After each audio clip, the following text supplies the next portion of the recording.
Hey, friends. So, been kind of wrestling with something for, well, maybe it's a hard to define amount of time, but over the last day or two, I've listened to a portion of John Vervaeke's Awakening from the Meaning Crisis, which I've spoken about this before. Definitely check it out. It's kind of remarkable as a work of thought around how humans make meaning. But something that he touched on in the last couple of days, he was speaking about how various altered states of consciousness and the different effects that they have, and how there are most altered states, we sort of tend to reject the content of those states as being not real, or at least not as real as our normal daily reality, the perceptions and the experiences we have in normal waking life. We consider those to be our real life, and then in dreams we go to these other realms, and they might have relevance, but they're not as real. If we get high, if we drink alcohol, if we do anything to sort of create altered states, we'll say, "Oh, I can't believe I said that. I was drunk. I don't know what I was thinking. I was high," right? Altered states, we tend to reject, not that we don't willingly participate in them, but that we don't accept the information or the experience there as being as really real as our normal waking consciousness. However, there's a small subset of altered state experiences that cause us to do the exact opposite and reject normal waking consciousness as being less real than the reality that we connect with in these altered states. And some of these altered states can be induced through psychedelics. Some of these altered states can be induced through various practices, meditative practices, disruptive spiritual practices that have been cultivated for years and are reliably known to bring people to these altered states.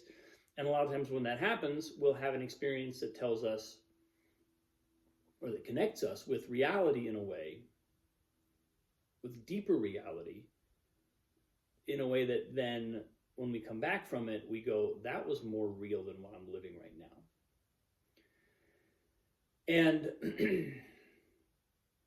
that's a very cursory overview of what John Vervaeke talks about, and he gives a really truly kind of staggering level of depth of his own research and a kind of survey of other people who've done research into these experiences.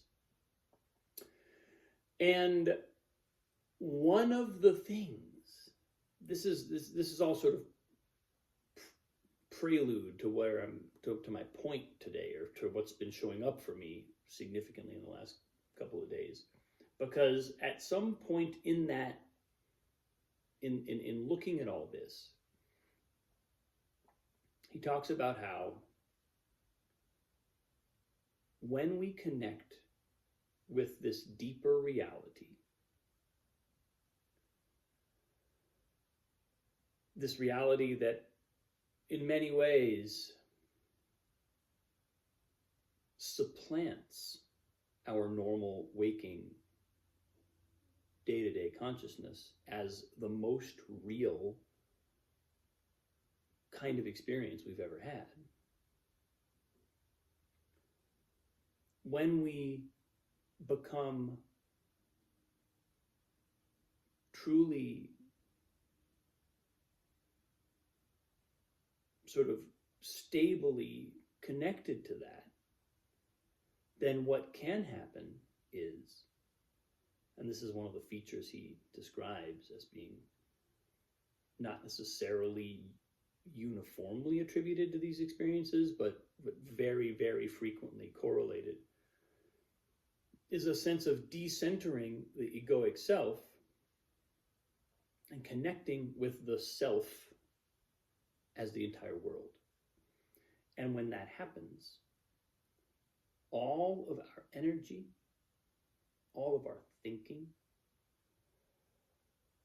all of our intention, everything that used to go towards developing the self, defending the self, creating abundance for the self, creating success for the self, creating status for the self, all of the things that used to go into bolstering and building up the individual self,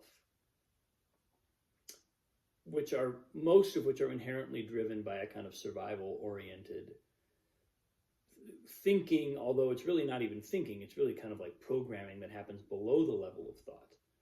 Survival programming, let's call it. All of those efforts can suddenly be directed towards the world. And now the focus of our energy is evolving the world as ourself. And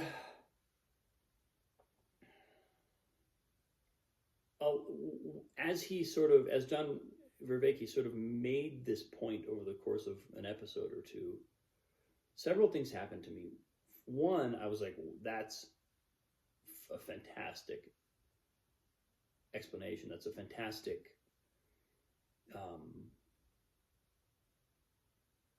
summary or encapsulation of how the expansion, the gradual expansion of our sense of self over the course of a lifetime of spiritual practice takes its effect.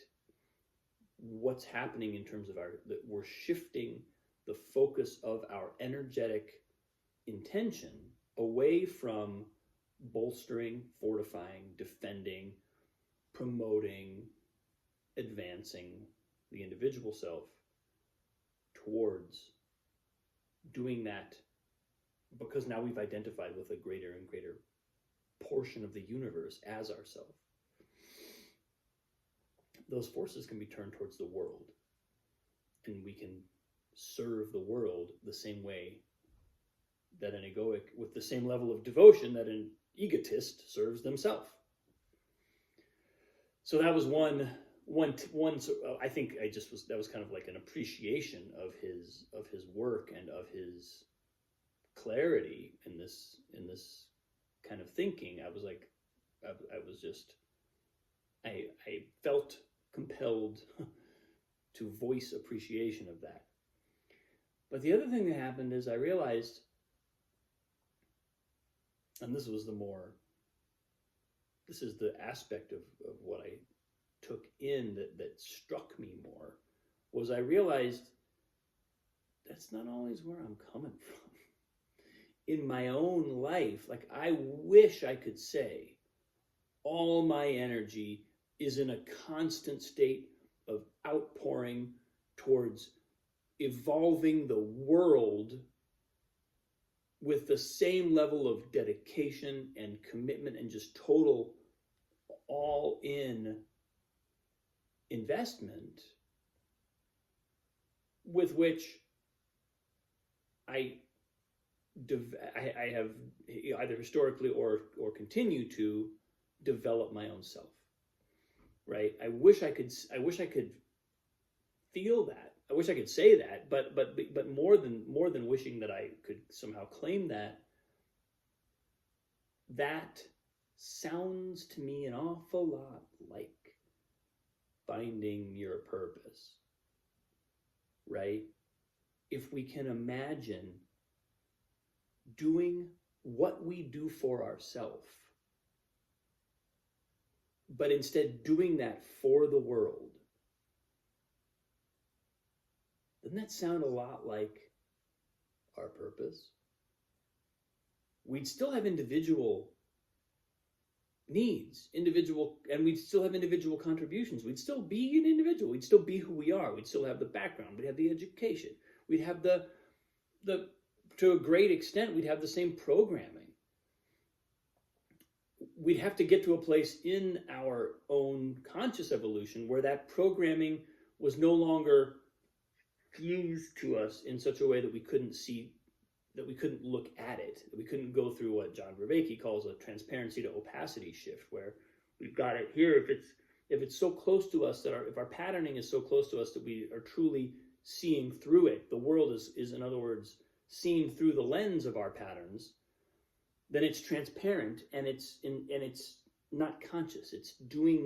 It's affecting our perception of the world without us knowing that that's happening. Well, if there are practices that can help us do this, if we can step back from it and we can look at our programming, now we're looking at it.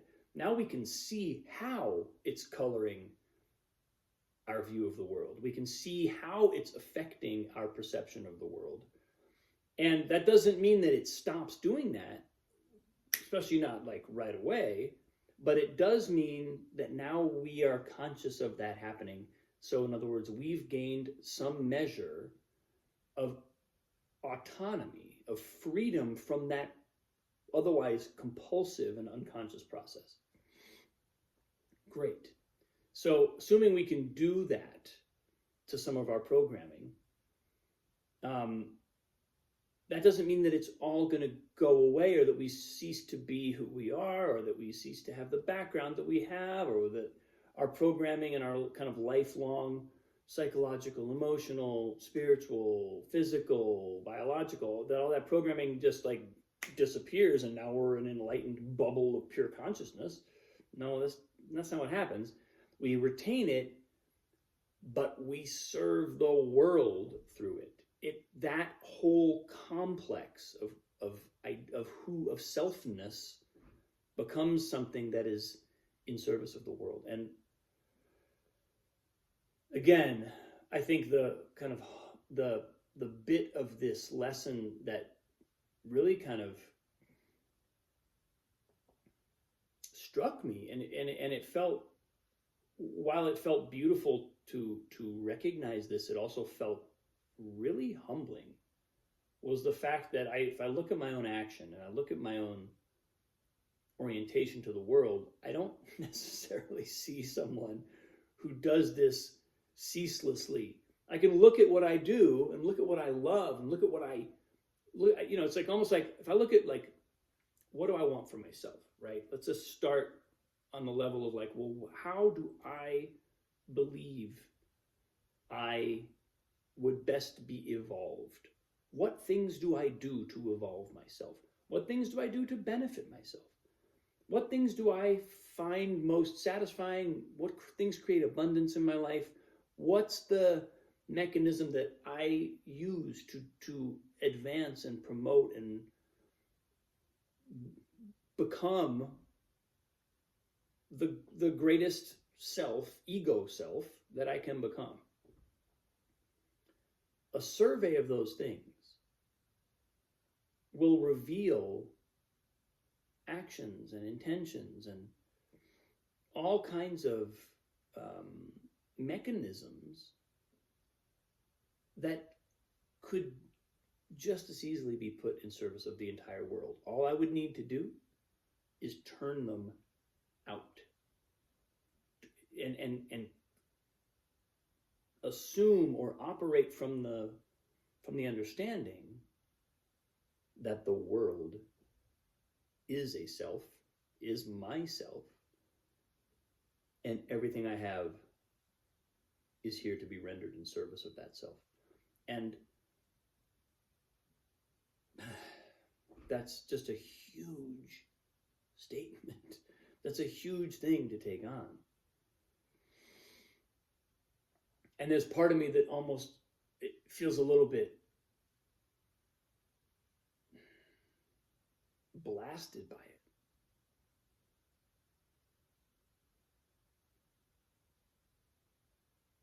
But I also really welcome and really appreciate the clarity with which that statement sort of frames what it means to evolve spiritually and what it means to find our purpose. Finding our purpose might mean that nothing changes in the individual pursuits that we pursue in a day, in our life. But what are we serving? What are we serving with those pursuits? Is it to serve me, or is it about something else? And I think, again, I think one of the points John Vervaeke is making quite effectively is that experiences like these kind of transcendent altered states connect us with that reality, with that deeper reality, in such a way that being in service in this way is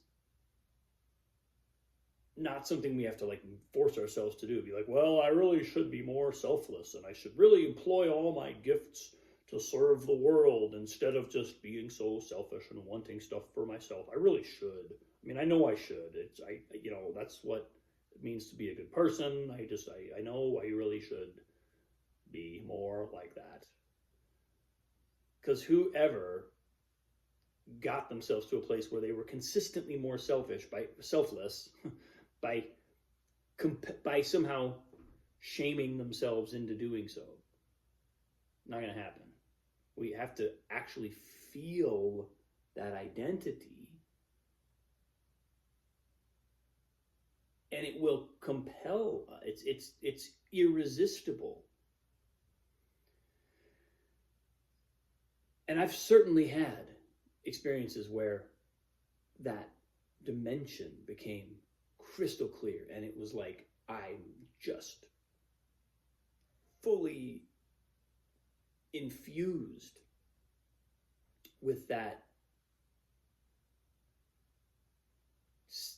sense of oneness with the universe.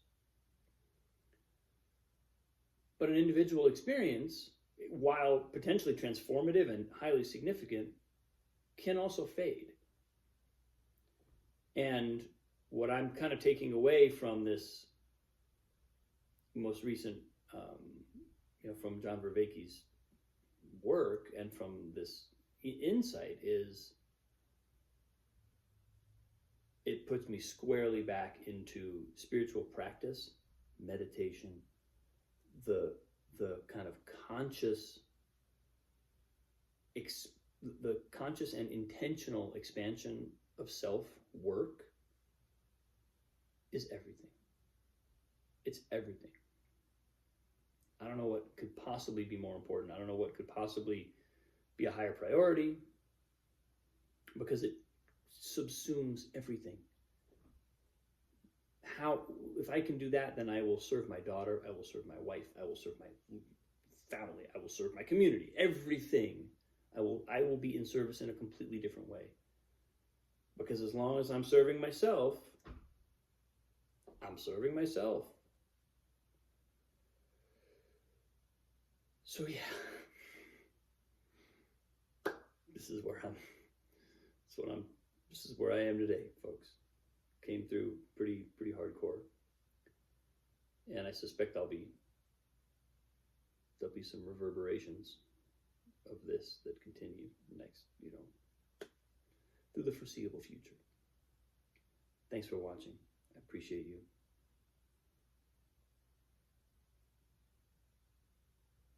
Have a great day. See you soon.